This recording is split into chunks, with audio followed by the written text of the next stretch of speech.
Hello student, सभी को good evening. हमारे यूट्यूब चैनल संतोष एकेडमी में आप सभी का स्वागत है। आज हम लोग सबसे important chapter 10th class math का देखने वाले हैं। जी हाँ, 10th क्लास मैथ का सबसे इम्पोर्टेंट चैप्टर त्रिकोणमिति देखने वाले हैं। त्रिकोणमिति को इंग्लिश में कहा जाता है ट्रिगोनोमेट्री। ठीक है, ट्रिगोनोमेट्री इतना ज़्यादा इम्पोर्टेंट है बाबू, इतना ज़्यादा इम्पोर्टेंट है 10th के लिए तो है ही, साथ साथ इंटर कॉम्पिटिटिव का एग्ज़ाम के लिए भी बहुत ज़्यादा इम्पोर्टेंट है।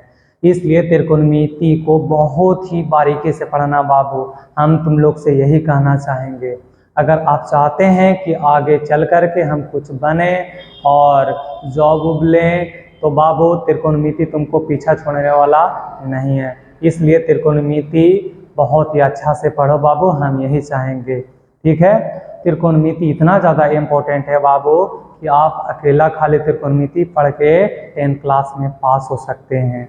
और अगर 100 में 100 लाना चाहते हैं मैथ में तो हम गारंटी लेते हैं बाबू कि 100 में 100 आएगा। बस जैसे हम बोलते हैं वैसे करो, ठीक है ना।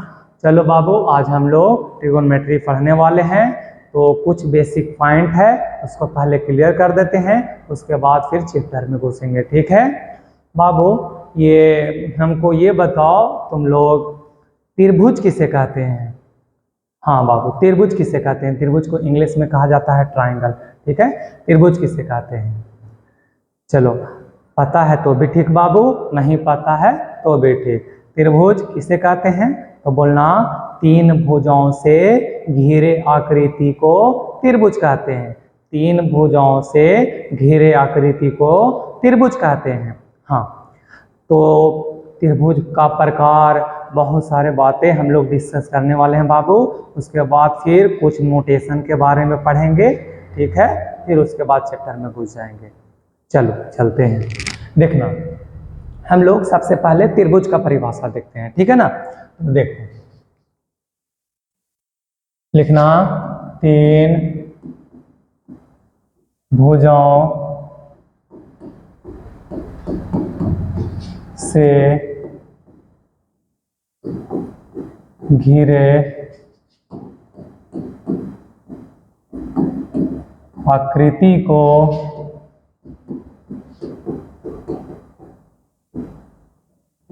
त्रिभुज कहते हैं। हाँ, कोई त्रिभुज का परिभाषा पूछेगा तो यही जवाब देना कि तीन भुजाओं से घिरे आकृति को त्रिभुज कहते हैं। ठीक है, चलो त्रिभुज का फिगर देख लेते हैं।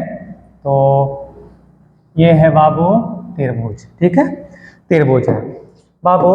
त्रिभुज को किसी भी वेरिएबल से डिनोट कर सकते हैं। ए बी कोई भी लेटर ले लो और उससे डिनोट कर सकते हैं, सूचित कर सकते हैं। ठीक है, तो देखो क्या कर रहे हैं, ए बी सी।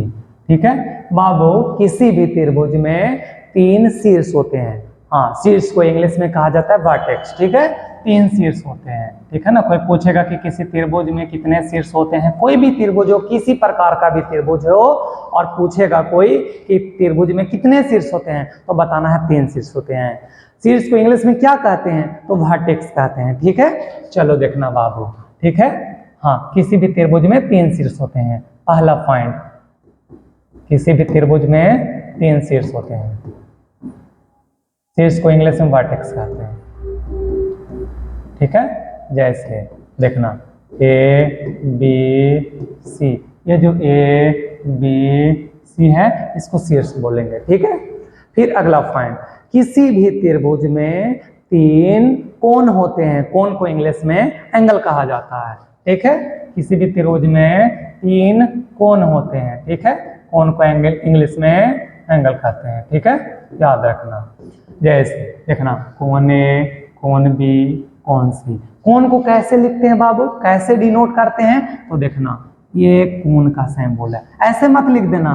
ठीक है, ये बाबू लेस देन हो गया। ठीक है, ऐसे नहीं लिखना है, इस तरीका से लिखना है, ये और ये एकदम सीधा। ठीक है, हाँ, ये कोण को लिखते हैं इस नोटेशन से। ठीक है, देखो, कोण ए, कोण बी, कौन सी? त्रिभुज में 3 कोण होते हैं, ठीक है। हाँ, अगला पॉइंट, त्रिभुज में 3 भुजा होते हैं। भुजा को इंग्लिश में साइड्स कहते हैं, ठीक है। 3 भुजा होते हैं, भुजा को इंग्लिश में साइड कहते हैं, ठीक है। साइड मीन्स भुजा, ठीक है। देखो, एक भुजा हो गया ए बी, ये जो तुमको लेंथ दिख रहा है, लंबाई दिख रहा है, इसी को भुजा कहते हैं। एक भुजा, 2 भुजा, 3 भुजा, ठीक है। हाँ, 3 भुजा होते हैं। भुजा ए बी, भुजा बी सी, भुजा ए सी, 3 भुजा होते हैं। तो हम लोग क्या सीख गए कि पहले तो त्रिभुज का परिभाषा सीखे, ठीक है। त्रिभुज के इंग्लिश में ट्रायंगल कहते हैं। त्रिभुज का परिभाषा देखो क्या सीखे हम लोग, 3 भुजाओं से घिरे आकृति को त्रिभुज कहते हैं। त्रिभुज में 3 शीर्ष होते हैं, 3 कोण होते हैं, 3 भुजा होते हैं। शीर्ष को इंग्लिश में वर्टेक्स कहते हैं, कोण को इंग्लिश में एंगल कहते हैं, भुजा को इंग्लिश में साइड कहते हैं। इतना बात क्लियर हो गया? चलो ठीक है, आगे बढ़ते हैं। नेक्स्ट,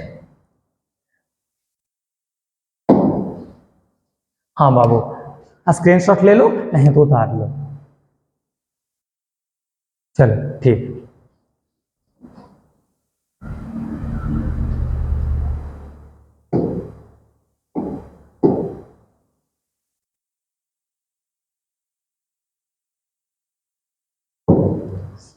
हाँ, ध्यान देना। अब बाबू त्रिभुज के प्रकार पर आते हैं, ठीक है। त्रिभुज के प्रकार पर आए बाबू, तो त्रिभुज को भुजा के आधार पर 3 भागों में बांटा गया है, ठीक है। और कोण के आधार पर 3 भाग में बांटा गया है, यानी टोटल हो गया त्रिभुज का प्रकार 6, ठीक है। तुम लोग सोच रहा होगा कि सर आप ये सब क्यों पढ़ा रहे हैं त्रिकोणमिति में? बाबू यूज होगा, ठीक है। नोटेशन के बारे में भी बताएंगे, उसका भी आगे चलकर के यूज होगा, ठीक है। चाहता है कि आगे एकदम क्लियर है तो सब पीछे वाला क्लियर करेंगे, ठीक है। अच्छा, त्रिभुज के प्रकार पर आते हैं। तो बाबू भुजा के आधार पर त्रिभुज का 3 प्रकार होता है। पहला होता है समबाहु त्रिभुज, दूसरा होता है समद्विबाहु त्रिभुज, तीसरा होता है विषमबाहु त्रिभुज, ठीक है। कोण के आधार पर देखा जाए तो त्रिभुज के 3 प्रकार होते हैं, समकोण त्रिभुज, न्यून कोण त्रिभुज, अधिक कोण त्रिभुज, ठीक है। अच्छा, समबाहु त्रिभुज कहते किसको हैं? को बोल दिया समबाहु त्रिभुज किसे कहते हैं? तो जवाब देना बाबू, जिस त्रिभुज का तीनों भुजा आपस में, जिस त्रिभुज का तीनों भुजा आपस में बराबर हो, उस त्रिभुज को समबाहु त्रिभुज कहेंगे, ठीक है। अच्छा, ये समद्विबाहु त्रिभुज का परिभाषा कोई पूछ दिया तो क्या जवाब देगा? तो बोलना कि जिस त्रिभुज में, या कोई ऐसा त्रिभुज जिसमें कोई 2 भुजा आपस में बराबर, कोई 2 भुजा आपस में बराबर हो, ये भुजा इसके बराबर हो, तो कोई 2 भुजा आपस में बराबर हो तो उस त्रिभुज को कहेंगे समद्विबाहु त्रिभुज। समद्विबाहु त्रिभुज, देखो लग रहा है द्विबाहु माने 2 भुजा आपस में बराबर, तो समद्विबाहु त्रिभुज। और तीनों भुजा आपस में बराबर तो उसको कहेंगे समबाहु त्रिभुज, ठीक है। अच्छा, विषमबाहु त्रिभुज माने कि एक भी भुजा नहीं बराबर, मतलब सब असमान, कोई भुजा भी बराबर अगर नहीं रहेगा तो उसको कहेंगे विषमबाहु त्रिभुज, ठीक है। अच्छा, अब आते हैं समकोण त्रिभुज के बारे में, ठीक है। यही बाबू, इसी को पढ़ने के लिए, ये समकोण त्रिभुज को पढ़ने के लिए हमको त्रिभुज के बारे में पूरा बताना पड़ा बाबू, ठीक है। हाँ, समकोण त्रिभुज ही जो है इसी के बारे में पूरा त्रिकोणमिति में यूज होता है बाबू, ठीक है ना। इसी चलते समकोण त्रिभुज को पढ़ाने के लिए हमको त्रिभुज पढ़ाना पड़ा, ठीक है। हाँ, त्रिभुज के बारे में सब जानना पड़ा, ठीक है ना।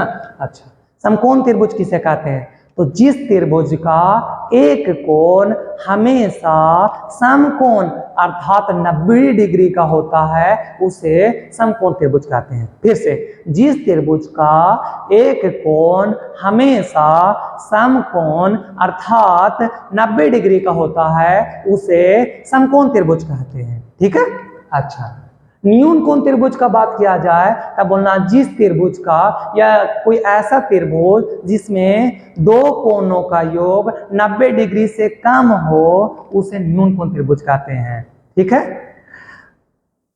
किसी त्रिभुज में दो कोणों का योग 90 डिग्री से कम हो तो उसे न्यून कोण त्रिभुज कहते हैं। ठीक है। अच्छा, अधिक कोण त्रिभुज तक बोलना कि जिस त्रिभुज में दो कोणों का योग 90 डिग्री से ज्यादा 180 डिग्री से कम तो उसको कहा जाता है अधिक कोण त्रिभुज। ठीक है। हाँ, तो बाबू हम लोग त्रिभुज के बारे में जान लिए। पहले त्रिभुज का परिभाषा जाने, ठीक है, फिर त्रिभुज का प्रकार जाने, ठीक है, और अब आगे बढ़ते हैं। ठीक है, चलो हम लोग कुछ नोटेशन के बारे में जानेंगे जो आगे चल करके बाबू बहुत ज्यादा यूजफुल है। ठीक है ना, बहुत ज्यादा यूज होने वाला है तुम्हारा ट्रिगोनोमेट्री में तो होगा ही, साथ साथ आगे भी बाबू कॉम्पिटिटिव में या इंटर में या फिजिक्स में ले लो, हर जगह नोटेशन का यूज होने वाला है। नोटेशन माने संकेत। ठीक है, नोटेशन माने संकेत। ठीक है, संकेत को इंग्लिश में नोटेशन कहते हैं, सैम्बुल भी लिख सकते हैं, सैम्बुल्स। ठीक है, चलो कुछ संकेत हम देखते हैं जो आगे चल करके तो यूज होगा ही, साथ साथ यहाँ 10th क्लास में भी यूज होने वाला है। ठीक है, चलो देखते हैं बाबू। ये जो सैम्बुल है, जो बाबू ये जो नोटेशन है, ये जो संकेत है, ये बराबर का संकेत है। ठीक है, हाँ, समान का संकेत है। ठीक है ना, समान को इंग्लिश में कहते हैं इक्वल। ठीक है, ये जो तुमको संकेत दिख रहा है बाबू, ये जो तुमको संकेत दिख रहा है, ये जो संकेत है बाबू, ये तुम्हारा लगभग समान का है। ये समान बराबर एकदम एग्जैक्टली बराबर। ठीक है ना, ये लगभग समान माने बराबर है, मतलब सोच करके बोल रहा है कि बराबर है। ठीक है ना, और ये एकदम एग्जैक्ट बराबर है। ठीक है ना, लेकिन ये लगभग समान, तो ये जो सैम्बुल है बाबू, ये जो संकेत है, ये अप्रोक्सीमेट इक्वल है, लगभग समान है। ठीक है ना। अच्छा, ये सैम्बुल का बात किया जाए, इस संकेत का बात किया जाए, इस नोटेशन का बात किया जाए तो बाबू इस नोटेशन को कहते हैं, इस संकेत को कहते हैं समतुल्य। हाँ, ये समतुल्य का सैम्बुल है, ये समतुल्य का संकेत है। ठीक है, समतुल्य को इंग्लिश में कहते हैं इक्विवेलेंट। ठीक है, इक्विवेलेंट। बाबू अगला जो सैम्बुल है, अगला जो संकेत है, ये संकेत है समान नहीं का, नोट इक्वल का। ये नोट इक्वल का है। ठीक है, कभी भी ऐसा लिखा हुआ मिल जाएगा, समझ जाना नोट इक्वल लिखा है, समान नहीं। ये तो जान ही रहा है बाबू, जोड़ जिसको इंग्लिश में एडिशन कहते हैं। ये बाबू है घटाव, जिसको इंग्लिश में सब्ट्रैक्शन कहते हैं। ये बाबू गुणा का संकेत है, इसको इंग्लिश में मल्टीप्लिकेशन कहते हैं। आगे देखते हैं बाबू, ये जो है संकेत बाबू, ये भाग का है, जिसको इंग्लिश में डिवीजन कहते हैं। ये बाबू छोटा है, छोटा, ये जो संकेत है ये छोटा है, इसको बोलेंगे छोटा है। इंग्लिश में कहें तो लेस देन। ठीक है, इंग्लिश में कहें तो लेस देन। इसके बारे में बहुत ज्यादा डिस्कस करेंगे बाबू, इसके बारे में भी बहुत डिस्कस करने वाले हैं। ठीक है ना, देखो ये जो है छोटा या बराबर का संकेत है, इसको लेस देन और इक्वल टू बोलते हैं बाबू, लेस देन और इक्वल टू। ठीक है, इसको बोलेंगे बाबू ग्रेटर देन। क्या बोलेंगे? ग्रेटर देन, बड़ा है। ठीक है, और ये इसको बोलेंगे बाबू बड़ा या बराबर, greater than equal to, greater than और इक्वल टू, माने कि बड़ा भी है और बराबर भी है। देखो नीचे ध्यान से देखना, बराबर का संकेत दिया हुआ है। ठीक है ना, माने बड़ा भी है और बराबर भी है। ठीक है, अगला जो बाबू है वर्गमूल का संकेत देखा जाए तो देखो ये ऐसे भी लिख सकते हैं, ये भी है। ठीक है ना, दोनों। ठीक है ना, वर्गमूल को इंग्लिश में कहा जाता है स्क्वायर रूट। ठीक है, याद रखना। नेक्स्ट,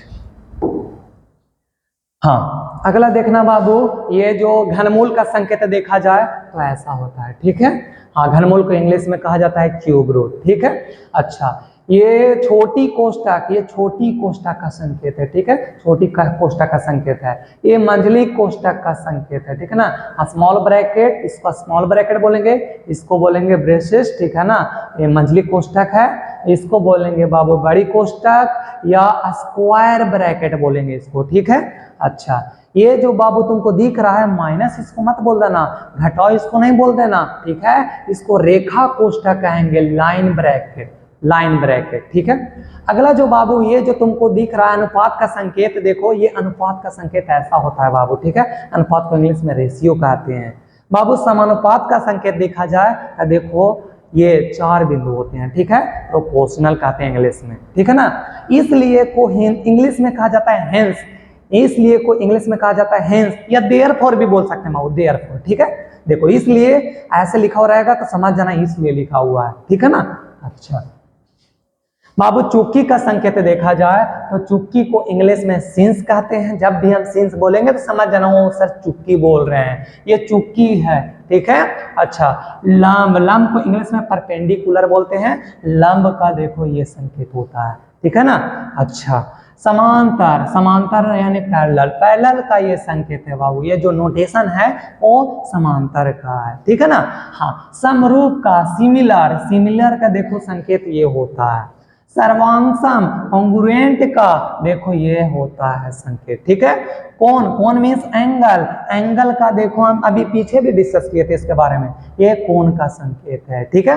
अच्छा, अगला त्रिभुज, त्रिभुज के इंग्लिश में ट्रायंगल कहते हैं, ट्रायंगल का संकेत ये होता है, ये भी डिस्कस किए। चतुर्भुज, क्वाड्रिलेटरल, देखो ये होता है बाप चतुर्भुज का संकेत, ठीक है। अच्छा, आगे बढ़ते हैं बाबू। अगला जो है ब्रीथ, ब्रीथ, ब्रीथ को इंग्लिश में कहा जाता है सर्कल, देखो सर्कल का संकेत, ठीक है। अच्छा, रेखा, लाइन, ये रेखा बाबू दोनों करे जा रहा है, दोनों करे जाएगा, ठीक है, तो रेखा कहेंगे, ठीक है। एक करे जाएगा तो किरण बोलेंगे, दोनों करे जाएगा, दोनों करे जाएगा तो रेखा, ठीक है। और एक करे जाएगा, चाहे उधर जाए चाहे इधर जाए, चाहे लेफ्ट में चाहे राइट में, ठीक है, तो उसको किरण बोलेंगे। दोनों तरह तो रेखा, लेफ्ट या राइट तो किरण, ठीक है। किरण को रे बोलते हैं इंग्लिश में और रेखा को लाइन बोलते हैं। बाबू ये रुका हुआ है, ठीक है, नहीं उधर जा रहा है नहीं इधर जा रहा है तो रेखा खंड बोलेंगे, लाइन सेगमेंट, ठीक है, याद रखना। बाबू त्रिभुज के ऊपर एस लिखा हुआ है यानी त्रिभुजो, ट्रायंगल्स, ठीक है, बहुत सारा त्रिभुज का बात कर रहा है, ठीक है। आयत का, रेक्टेंगल का देखो फिगर ये होता है, ठीक है। वर्ग, स्क्वायर का देखो चारों भुजा बराबर तो उसको स्क्वायर बोलेंगे, वर्ग बोलेंगे। आयत पर डिस्कस किया जाए तो आमने सामने का भुजा बराबर हो, प्रत्येक कोण 90 डिग्री हो तो उसे आयत कहते हैं। वर्ग का चारों भुजा बराबर हो और प्रत्येक कोण 90 डिग्री का हो तो उसे वर्ग कहते हैं, ठीक है। अच्छा, क्षेत्रफल को लिखना है संकेत में, शॉर्ट में लिखना है, संक्षेप में एआर लिखेंगे, ठीक है। एआर चाहे ऐसे लिखो चाहे ऐसे लिखो, ठीक है। क्षेत्रफल को इंग्लिश में एरिया कहते हैं, ठीक है। चलो आगे, आगे बाबू प्रतिशत का सिंबल देखा जाए, संकेत देखा जाए तो देखो ये होता है, ठीक। बाबू प्रतिशत को इंग्लिश में परसेंट कहते हैं, ठीक है, याद रखना। देखो और माने एंड, ठीक है, इसका संकेत ये होता है। या का संकेत है बाबू। सम्मिलन माने ये बाबू यूनियन कहते हैं, ठीक है। अच्छा, सर्वनिष्ठ, ये सर्वनिष्ठ, ठीक है। इंटरसेक्शन, ये सब इंटर में पढ़ना है, इंटर में बाबू, ठीक है ना। 10th क्लास में यूज नहीं है बट ये देख लो, ठीक है ना। अच्छा, यथार्थ उपसमुच का संकेत ये होता है, ठीक है ना, प्रॉपर सबसेट कहते हैं, ठीक है। यथार्थ उपसमुच नहीं का संकेत ये होता है, बीच में काट देंगे बाबू, ठीक है, नॉट प्रॉपर सबसेट। अच्छा, उपसमुच सबसेट का ये संकेत है, ये इंटर में पढ़ना है बाबू, इस पर ध्यान नहीं देना, ठीक है। चलो आगे बढ़ते हैं, स्क्रीनशॉट लेते चलना बाबू, ठीक है। आगे चलते हैं। ये जो बाबू उपसमुच नहीं नोट सबसेट का ये हो गया संकेत बाबू, ठीक है। अच्छा, रिक्त समुच इनपटी सेट का कभी भी ऐसा लिखा हुआ मिल जाएगा, समझ जाना खाली, ठीक है, खाली रिक्त समुच। अच्छा, अधिसमुच, ये अधिसमुच का सिंबल है बाबू, ठीक है। अच्छा, इंगित करता है, इंगित करता है का सिंबल ये, ठीक। अच्छा, एक्स जबकि एक्स, इस तरीका से लिखा हुआ है तो समझ जाना एक्स जबकि एक्स, ये सब इंटर के लिए है बाबू, ठीक है। यहाँ पर ज्यादा जोर दिमाग पे नहीं देना है, हाँ ये उतार लेना है, स्क्रीनशॉट ले लेना है, आगे चल करके काम आएगा, ठीक है। समुच ए का बी से में फल, ये हो गया इसका, ठीक है। यहाँ फलन लिख देना बाबू, ठीक है ना, फलन। अच्छा, function of set A to set B, ठीक है। यहाँ पर ये थोड़ा सा ऊपर वाला ये जो न है बाबू यहाँ से यहाँ आ गया, ठीक है ना, ध्यान देना। अच्छा, सदस्य है, एलिमेंट सदस्य, ये जो सदस्य है का संकेत अगर देखना है तो देखो ये होता है, ठीक है। अच्छा, सदस्य नहीं का तो देखो इसी को बीच में काट दिए, ठीक है ना। अच्छा, वास्तविक संख्या का समूच, सेट ऑफ रियल नंबर, तो आर जब भी लिखा हुआ रहेगा तो समझ जाना ऑल रियल वैल्यू, ठीक है, ऑल रियल वैल्यू, दुनिया का सारा नंबर, ठीक है ना। वास्तविक संख्या का समूह, ठीक है। परिमेय संख्या का समोच्च, परिमेय संख्या को किससे डिनोट करेंगे, संकेत इसका क्या है, क्यू, ठीक है, बड़ा क्यू, ठीक है। अच्छा, पूर्णांक संख्या को इंग्लिश में कहा जाता है इंटीजर्स, याद रखना, ठीक है। पूर्णांक संख्या को आई से या जेड से डिनोट करते हैं, ठीक है ना, यहाँ आई से या जेड से डिनोट करते हैं, याद रखना। प्राकृतिक संख्या को, जिसको इंग्लिश में नेचुरल नंबर कहते हैं, उसको एन से दिखाते हैं। पूर्ण संख्या होल नंबर को डब्ल्यू से। ए बी की लंबाई तो एल ए बी ऐसे ब्रैकेट में करके लिखेंगे। ए बी की लंबाई शॉर्ट में लिखना है तो इस तरीका से लिखेंगे, ठीक है। कोण ए और बी की माप तो देखो ऐसे लिखेंगे, ठीक है, एम से माप, ठीक है ना, मेजरमेंट माने माप, ठीक है ना। अच्छा, आगे देखो बाबू, हम लोग जिसका इंतजार था हम लोग को वहां पर आ गया बाबू। ये इसी के बारे में पढ़ने के लिए बाबू हमको पीछे वाला भी बताना पड़ा, ठीक है ना, ये बहुत ज्यादा जरूरी है। ये बाबू ग्रीक अक्षर है, ग्रीक अक्षर, ग्रीक अल्फाबेट, ठीक है ना, ये सब ग्रीक अक्षर है। यूज होता है मैथ में, कुछ यूज होता है, कुछ फिजिक्स में होता है, कुछ केमिस्ट्री में होता है, ठीक है। तो देखना, ये जो बाबू अल्फा का, अल्फा ये मैथ में मिलेगा, ठीक है ना, अब आ रहा है अल्फा की दुनिया में, अब आ रहे हैं बाबू। अल्फा का संकेत देखो ये होता है, ठीक है, ऐसे लिखा हुआ है, समझ जाना बीटा, ठीक है, ऐसे लिखा हुआ है, समझ जाना गामा, ठीक है। ये जो संकेत है इसको कहेंगे डेल्टा, ठीक है, इसको क्या बोलेंगे, इप्सिलॉन, ठीक है, इसको क्या बोलेंगे, ईटा, इसको क्या बोलेंगे, आयोटा। बाबू आयोटा इंटर में इसके बारे में कॉम्प्लेक्स नंबर चैप्टर है बाबू, उसमें पढ़ना है आयोटा के बारे में, ठीक है ना, आयोटा के बारे में, ठीक है। आगे कप्पा, ये क्या है, लेमडा, ये क्या है, मियो, ये क्या है, नियो, ये क्या है, जाय, ये क्या है, पाई, ये क्या है, रो, ये क्या है, बड़ी सिग्मा, या समेशन इंग्लिश में भी बोल सकते हैं बाबू, ठीक है, सिग्मा, ठीक है ना। ये माद मादिका बहुलक सब पढ़ेंगे ना, वहां इसका यूज करेंगे, ठीक है, वहां माद मादिका बहुलक में यूज करेंगे बाबू सिग्मा का, ठीक है ना, समेशन का। बड़ी सिग्मा, ये छोटी सिग्मा जो तुमको दिख रहा है बाबू, ये फिजिक्स में यूज करेंगे, ठीक है ना, सिग्मा, छोटे सिग्मा इंटर में जब पढ़ेंगे हम लोग, ठीक है। अच्छा, तो ये क्लियर हो गया ना, ये जरूरी है। Alpha, beta, gamma, delta, epsilon, eta, iota, ठीक है, कप्पा, लेमडा, मियो, नियो, जाय, पाई, रो, बड़ी सिग्मा, छोटी सिग्मा, इसको सिग्मा या समेशन भी बोल सकते हैं, ठीक है, याद रखना। चलो आगे बढ़ते हैं, देखना बाबू, दो चार गो और है, देख लेना। ये है ताऊ, ये है फाई, ये है साई, ये है ओमेगा, ये है थीटा। ये थीटा बाबू पीछा छोड़ने वाला नहीं है, ये थीटा पीछा नहीं छोड़ेगा, ठीक है ना। एंगल को रिप्रेजेंट करने के लिए हम लोग थीटा का यूज करेंगे, ठीक है। अब हम लोग आ रहे हैं त्रिकोणमिति में, ठीक है ना बाबू, यही इतना डिस्कस करना था, ठीक है। आप त्रिकोणमिति चैप्टर जब स्टार्ट करेंगे तो बहुत अच्छा से समझ में आएगा, ठीक है। ये नोटेशन कंप्लीट हो गया, ठीक है, सैम्बल कंप्लीट हो गया, त्रिभुज के बारे में जान ही लिए। अब आते हैं त्रिकोणमिति में, ठीक है। चलो त्रिकोणमिति स्टार्ट करते हैं, ध्यान देना। चलो हाँ, देखना बाबू, हम लोग 10th क्लास मैथ का सबसे इंपॉर्टेंट चैप्टर त्रिकोणमिति स्टार्ट कर रहे हैं, ठीक है। चलो, त्रिकोणमिति, इसको इंग्लिश में कहते हैं बाबू ट्रिगोनमेट्री, ठीक है बाबू। त्रिकोणमिति का जो जनक है बाबू, एनसीईआरटी बुक लेते हुए अगर जानना है तो हिप्परकुस है, ठीक है बाबू। और ऐसे आर्यभट्ट को भी माना जाता है, ठीक है ना। तो त्रिकोणमिति का जो जनक है वो है बाबू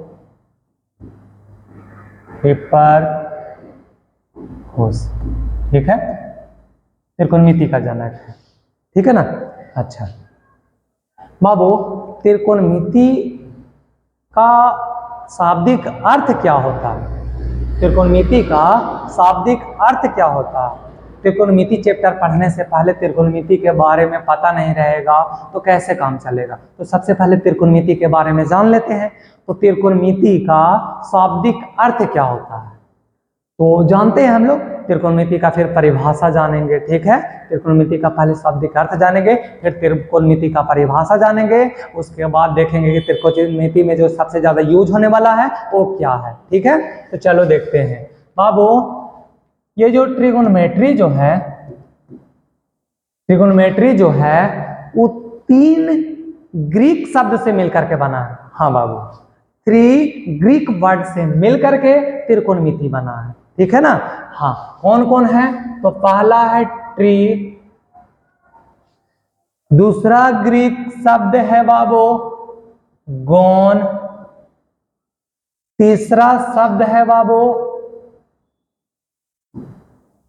मेट्रोन।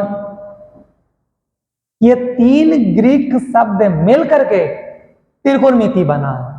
कोई पूछेगा कि त्रिकोणमेट्री कितने शब्द से मिलकर के बने हैं? तो 3 शब्द से मिलकर के बने हैं। कौन 3 शब्द? तो ग्रीक शब्द। कौन कौन? तो ट्रिगोनमेट्री, ठीक है।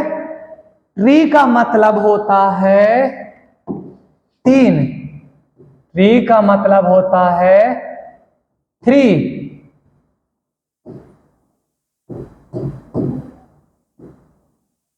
गोन का मतलब होता है साइड्स, मेट्रोन का मतलब होता है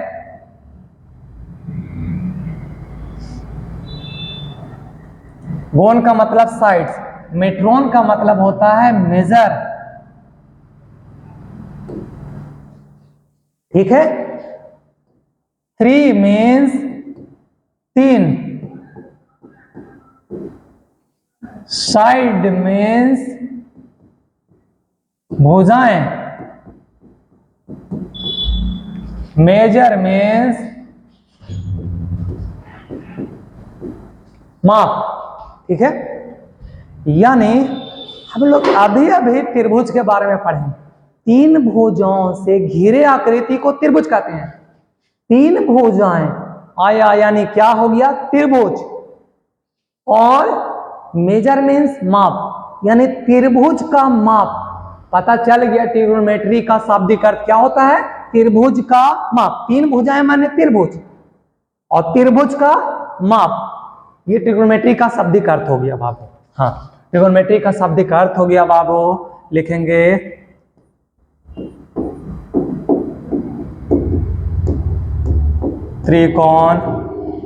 त्रिकोणमिति का शाब्दिक अर्थ है त्रिभुज का मापन, त्रिभुज का मापन। कोई आज के बाद पूछेगा बाबू कि त्रिभुज का शाब्दिक अर्थ क्या होता है, कोई पूछेगा कि त्रिकोणमिति का शाब्दिक अर्थ क्या होता है, तो बोलना त्रिभुज का मापन। याद रखना, त्रिभुज का मापन। त्रिभुज का परिभाषा पर ये तुम्हारा बाबू त्रिकोणमिति का परिभाषा पर आया जाए बाबू, तो देखो क्या होता है। इसका स्क्रीनशॉट लेना है तो ले लो।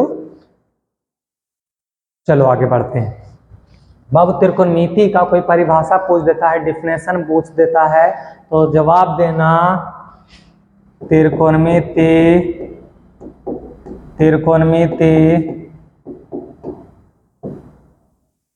गणित की वह शाखा है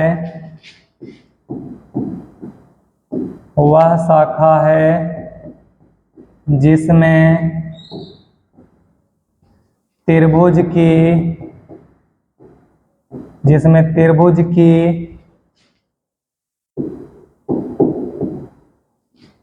भुजाओं तथा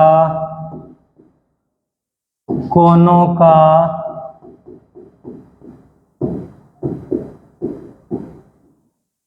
अध्ययन किया जाता है।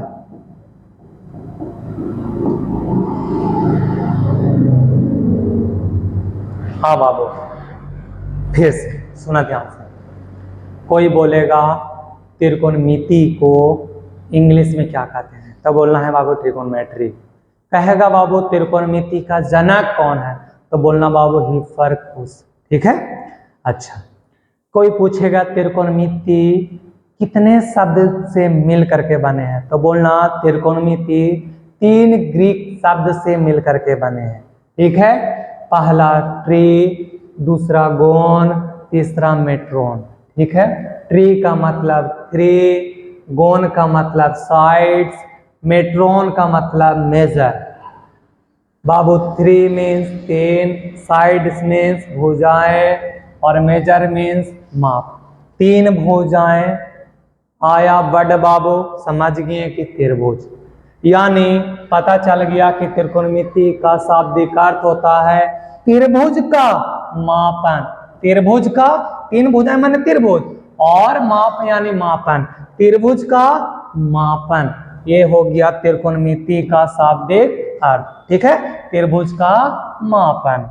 अच्छा, त्रिभुज का कोई परिभाषा पूछ देगा तो बोलना त्रिकोणमिति गणित का, त्रिकोणमिति गणित की वह शाखा है, देखो बाबू यहाँ की छूट गया है कि लिख लेना, त्रिकोणमिति गणित की वह शाखा है जिसमें त्रिभुज की भुजाओं तथा कोणों का अध्ययन किया जाता है। त्रिभुज की भुजाओं तथा कोणों का अध्ययन किया जाता है, उसे त्रिकोणमिति कहते हैं। ठीक है। अच्छा, स्क्रीनशॉट ले लो, चलो आगे बढ़ते हैं। बाबू, ये जो तुम्हारा त्रिकोणमिति जो चैप्टर है वो सिर्फ और सिर्फ समकोण त्रिभुज पर आधारित है। ठीक है। समकोण त्रिभुज का अगर जानकारी नहीं है तो त्रिकोणमिति समझ में नहीं आने वाला है। अगर त्रिकोणमिति को चुटकियों में सॉल्व करना है तो समकोण त्रिभुज का जानकारी होना जरूरी है। तो चलो समकोण त्रिभुज के बारे में देखते हैं। ठीक है। चलो, समकोण त्रिभुज,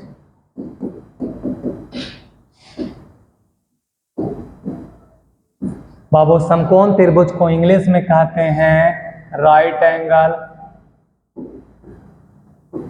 triangle. Triangle, right angle triangle. कोई पूछेगा कि समकोण त्रिभुज किसे कहते हैं, तो हम अभी पीछे बताए थे कि जिस त्रिभुज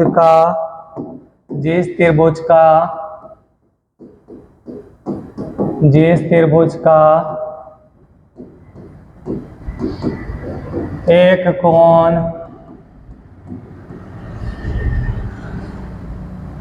की माप हमेशा समकोण अर्थात 90 डिग्री का होता है, उसे समकोण त्रिभुज कहते हैं। समकोण त्रिभुज कहते हैं। ठीक है। चलो, समकोण त्रिभुज किसे कहते हैं, तो जिस त्रिभुज का एक कोण की माप हमेशा समकोण अर्थात 90 डिग्री का होता है, उसे समकोण त्रिभुज कहते हैं। ठीक है। चलो देखते हैं, फिगर देखते हैं बाबू।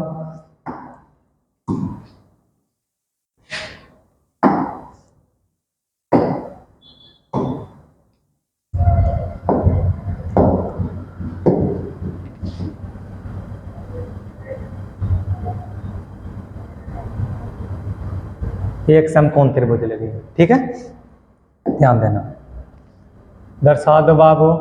हम अभी तुमको बताए थे कि किसी भी लेटर से हम लोग त्रिभुज को डिनोट करते हैं। ठीक है, चलो कर लेते हैं डिनोट।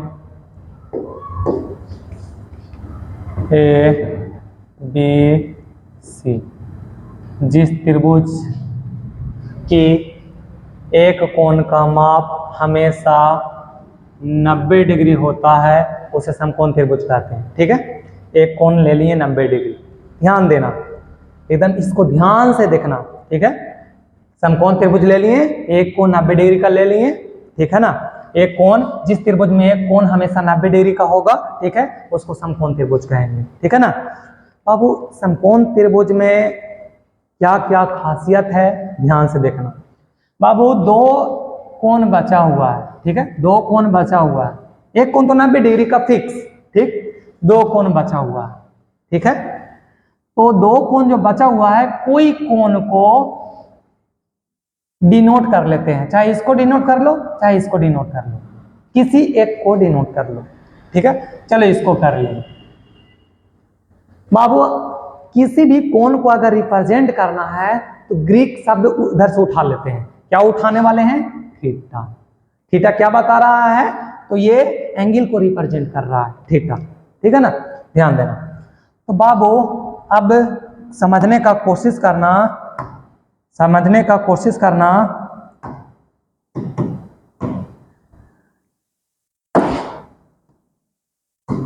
हाँ, समझने का कोशिश करना बाबू। 90 डिग्री के जो सामने वाला जो भुजा है ना बाबू, जो 90 डिग्री के जो सामने वाला भुजा है उसको कर्ण बोलते हैं, याद रखना बाबू। 90 डिग्री के जो सामने वाला भुजा है हमेशा के लिए ये फिक्स रहता है, 90 डिग्री के सामने वाला भुजा को कर्ण बोलते हैं। कोई बोलेगा कि सबसे बड़ी भुजा, तो कर्ण होता है। ठीक है, अच्छा, कर्ण को इंग्लिश में क्या हुआ? हम नहीं तो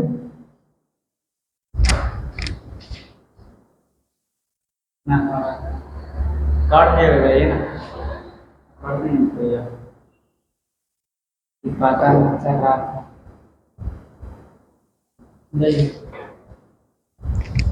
चलो ध्यान देना बाबू, 90 डिग्री के सामने वाला भुजा को कर्ण बोलते हैं। ठीक है, हमेशा के लिए, ठीक है ना, 90 डिग्री के सामने वाला भुजा हमेशा के लिए कर्ण होता है।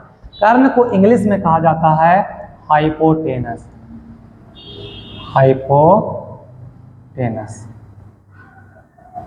हाइपोटेनस। ठीक है, अच्छा, थीटा के सामने वाला जो भुजा है उसको कहते हैं लंब, लंब को इंग्लिश में कहते हैं परपेंडिकुलर।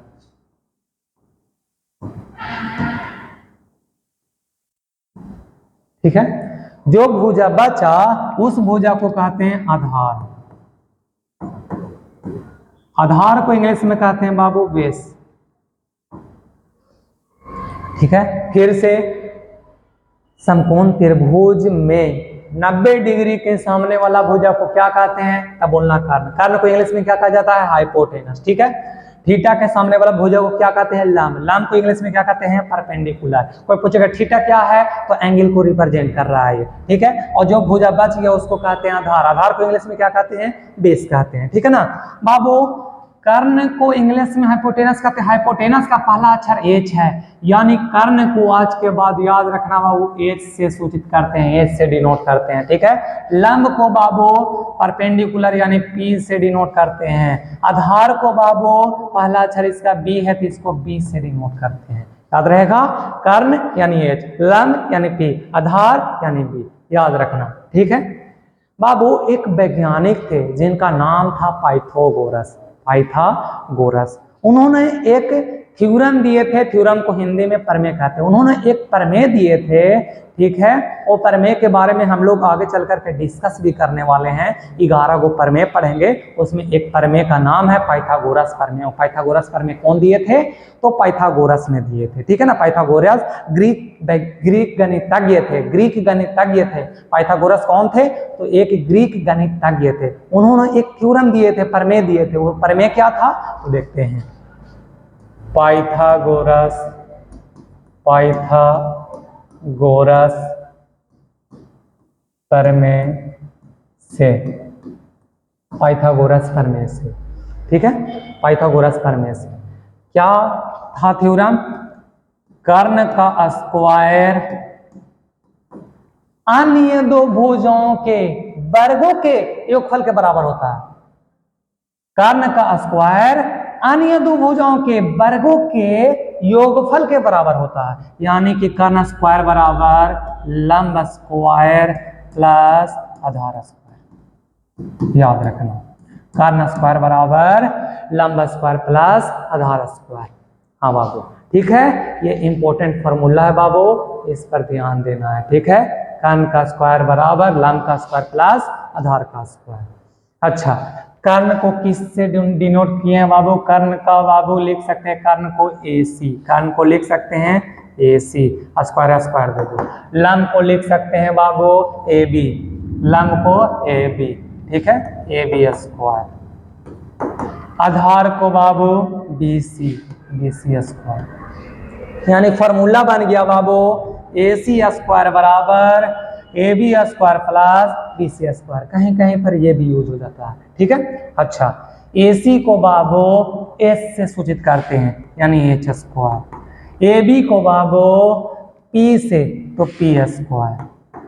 PC को बाबू B से, यानी B स्क्वायर।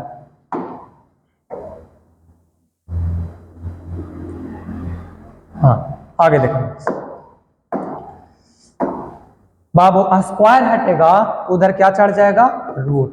और रूट जैसा ही आता है बाबू तो प्लस माइनस लेकर के आता है, बट यहाँ माइनस में नहीं लेंगे। क्यों नहीं लेंगे?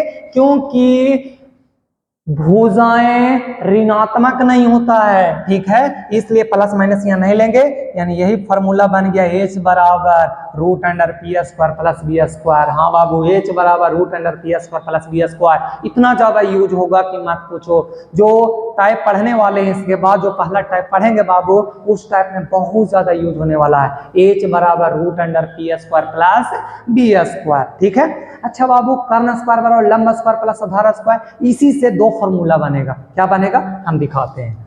ठीक है, चलो देखते हैं। देखो क्या था उधर, अभी अभी अभी पढ़े थे उधर, कर्ण स्क्वायर बराबर लंब स्क्वायर प्लस आधार स्क्वायर, यही था ना अभी। ठीक है, ध्यान देना बाबू, लंब स्क्वायर का फॉर्मूला लिखना है। ठीक है, हाँ, पहला फॉर्मूला ये हो गया बाबू। ठीक है, पहला फॉर्मूला ये हो गया। ठीक है ना, हाँ, ये सबसे ज्यादा इंपॉर्टेंट, H बराबर root under P square plus B square. ठीक है ना, हाँ, देखो तो लंब का स्क्वायर बराबर अगर निकालना है बाबू तो ध्यान देना, ये जो कहते हो ये आधार प्लस में इधर आ जाएगा तो माइनस में, कर्ण स्क्वायर माइनस आधार स्क्वायर।